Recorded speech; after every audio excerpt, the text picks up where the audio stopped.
पद्धतीने सगळे होते त्यामधले आता सगळे सीसीटीव्ही देखील पुरावे पुढे समोर येतात. वाल्मिक कराड आणि जे आरोपी आहेत त्या आरोपींचा सीसीटीव्ही जो आहे हे बघा, मी जे आरोप केले होते त्याचे पुरावे मला वाटतं SITने पुढे आणलेले आहेत. मी अगोदर आरोप केले होते म्हणजे हवेत केलेले नव्हते.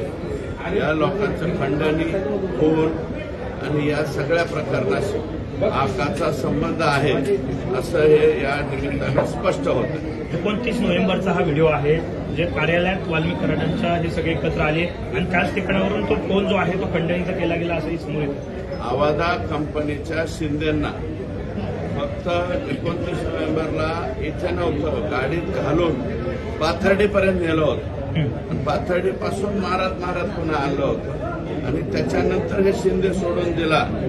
त्याचं हे मला वाटतं त्याचं सीसीटीव्ही फुटेज आहे. त्याच्यामुळं 101% आका, विष्णू चाटे, सुदर्शन फुले, आंधळे हे आरोपी, हे सगळेच्या सगळे आरोपी खरे आहेत याच्यावरून पुष्टी या ठिकाणी मिळते. रत्नागिरी 24 न्यूज चॅनलला आताच सबस्क्राईब करा आणि शेअर करायला विसरू नका.